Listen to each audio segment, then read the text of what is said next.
আসসালামু আলাইকুম ওয়া রাহমাতুল্লাহি ওয়া বারাকাতুহু। মুআজ্জাজ সামিঈন ইকরাম, আমি আজকে আপনাদের সামনে আলোচনা করব যে পবিত্র রমজান মাসে অনেক ব্যক্তি রোজা রাখে, অথচ আল্লাহ রাব্বুল আলামিন কিছু ব্যক্তির জন্য বলেন যে আমি সেই ব্যক্তির রোজা কবুল করব না, আমি সেই ব্যক্তির রোজাকে পছন্দ করি না, আমার সেই ব্যক্তির রোজার কোনো দরকার নেই। সেই সম্পর্কে আলোচনা করব। আসুন আজকের মূল আলোচনা শুরু করি। হযরতে আবু হুরায়রা রাদিয়াল্লাহু তাআলা আনহু থেকে হাদিসখানা বর্ণিত। এই হাদিসখানা রয়েছে বুখারী শরীফের মধ্যে। হযরতে আবু হুরায়রা রাদিয়াল্লাহু তাআলা আনহু তিনি বর্ণনা করেন যে আন আবি হুরায়রা ক্বালা ক্বালা রাসূলুল্লাহ সাল্লাল্লাহু আলাইহি ওয়াসাল্লাম মান লাম ইয়াদা ক্বাওলা যুর ওয়াল আমালা বিহি। হযরত আবু হুরায়রা রাদিয়াল্লাহু তাআলা আনহু বর্ণনা করেন যে রাসূল আকরাম সাল্লাল্লাহু আলাইহি ওয়াসাল্লাম বলেছেন, মান লাম ইয়াদা ক্বাওলা যুর, যে ব্যক্তি ছাড়তে পারল না খারাপ কথাকে, অসৎ কথাকে, যে ব্যক্তি ভুলতে পারল না খারাপ কাজকে, অথচ রোজা রাখছে। কি বলছেন?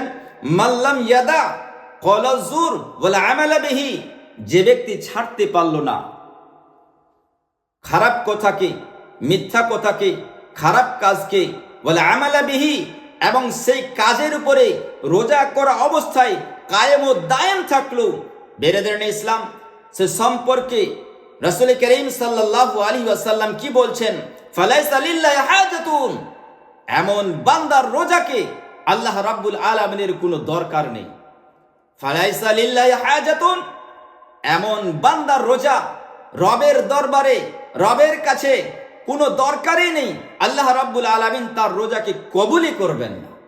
তাহলে বেরাদারান ইসলাম, বুঝা গেল যে আমাদেরকে যে রোজা রাখতে হবে, রোজার যতগুলো নিয়ম কানুন রয়েছে সমস্ত নিয়ম কানুন মেনে বেরাদারান ইসলাম তার প্রতি আমল করে আমাদেরকে সেই রোজাকে রাখতে হবে। কারণ রাসূল বলছেন যে রোজা রাখার পরেও আমরা যদি মিথ্যা কথা, খারাপ কথা না ছাড়তে পারি, বেরাদারান ইসলাম, আমরা যদি খারাপ কথা, মিথ্যা কথা না ছাড়তে পারি, তাহলে কি বলছেন রাসূল করিম সাল্লাল্লাহু আলাইহি ওয়াসাল্লাম? ফালাইসা লিল্লাহি হাজাতুন, আল্লাহ রাব্বুল আলামিনের দরবারে সেই রোজার কোনো মূল্য নেই, সেই রোজাটা হচ্ছে রবের দরবারে মূল্যহীন। আরো রাসূল করিম সাল্লাল্লাহু আলাইহি ওয়াসাল্লাম বলেন, ফি আন ইয়াদা তাআমাহু ওয়া শারাবাহু, সে সুবে সাদিক থেকে নিয়ে সূর্য অস্ত যাওয়া পর্যন্ত সারাদিন যে পানাহার থাকলো সেটাকে সে রোজা মনে করলো যে আমি রোজা রাখছি।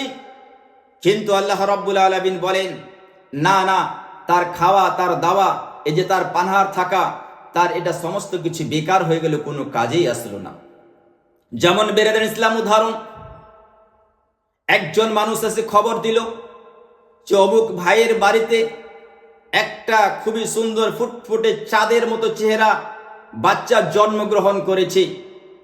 এবার বেরাদারান ইসলাম, এত সুন্দর চেহারার বাচ্চা, এত সুন্দর চেহারার বাচ্চা ওই বাড়িতে যখন জন্মগ্রহণ করলো, মানুষেরা দেখতে গেলেন, তার বাবা মা দেখলো। হে বেরাদারান ইসলাম, সেই বাচ্চা চোখে অন্ধ, দেখতে পায় না, মুখে বোবা, কথা বলতে পারে না, কানে বহিরা, বেরাদারান ইসলাম কথা শুনতে পায় না। হে বেরাদারান ইসলাম, তার দুটো হাত নেই, তার দুটো পা নেই। এবার আপনি বলুন তো, ওই বাচ্চাটা পৃথিবীর জমিনে বড় হয়ে কি কোনো কাজে আসবে, কোনো কাজ করতে পারবে? সেই বাচ্চাকে দেখে তার বাবা মা কি খুশি হবে না নারাজ হবে? তার বাবা মা কি বলবে? তাদের দিলের মধ্যে কত কষ্ট হবে যে আল্লাহ রাব্বুল আলামিন আমাদেরকে একটা বাচ্চা দিলেন, কিন্তু এত পূর্ণিমার চাঁদের মতো চেহারা, কিন্তু বেরাদারান ইসলাম তার হাত নেই, পা নেই, সে মুখে কথা বলতে পারে না, চোখে দেখতে পায় না, পায়ে চলতে পারে না।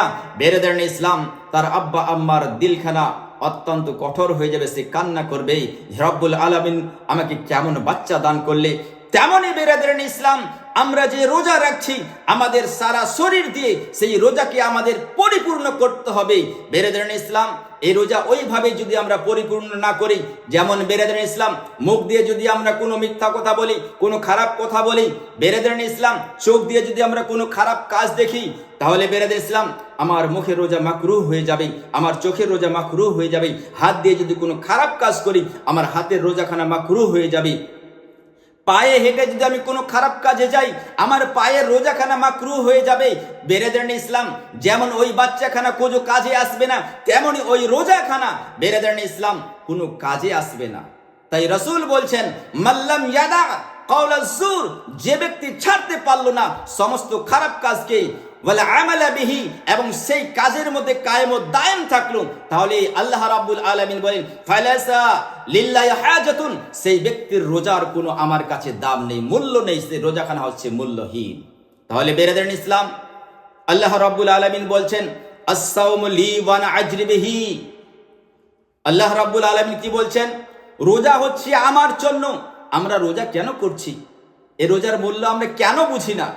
আল্লাহ রাব্বুল আলামিন বলছেন আস-সাওমু লি, রোজা হচ্ছে আমার জন্য, ওয়া আনা আজরি বিহি, আমি আল্লাহ রাব্বুল আলামিন সেই রোজার বদলা, সেই রোজার জাযা, সেই রোজার এওয়াজ আমি নিজের কুদরতে হাত দিয়ে আমার সেই বান্দাকে দান করব। বেরাদার,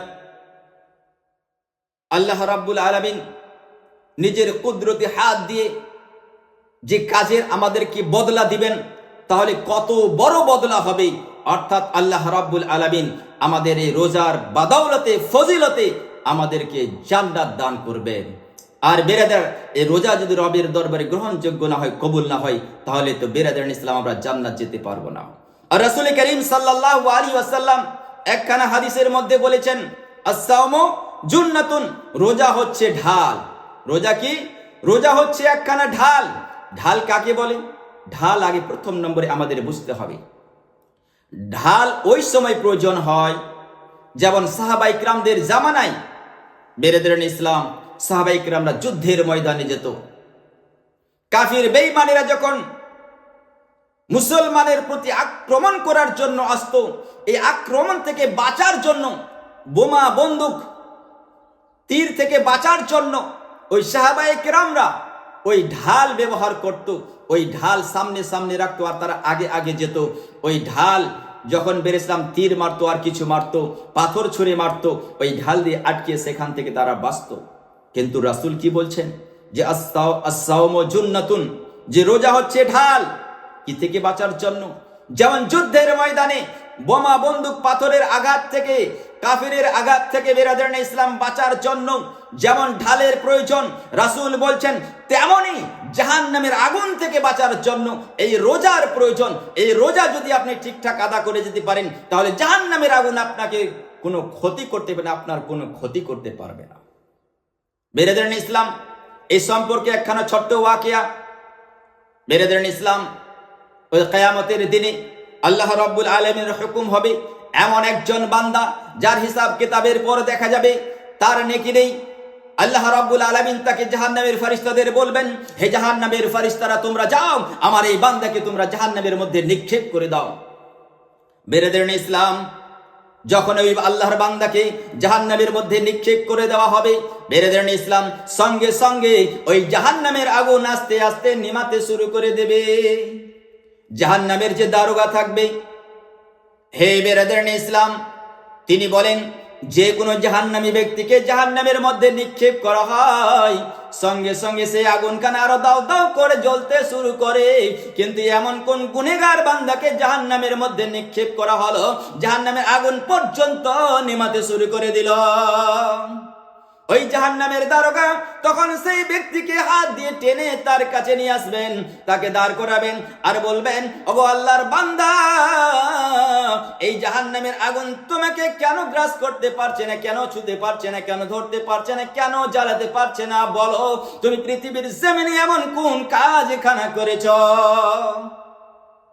তখন সেই আল্লাহর বান্দা জবাব দিবে, হে জাহান্নামের দারোগা শোনো, আমি তেমনি পৃথিবীর জমিনে কোনো নেক কাজ করতে পারি নাই, কিন্তু যখন রমজান মাস আসতো, এই রমজান মাসের রোজাকে আমি নবী পাক সাল্লাল্লাহু আলাইহি ওয়াসাল্লামের শরীয়ত অনুযায়ী ওইভাবেই আদা করতাম।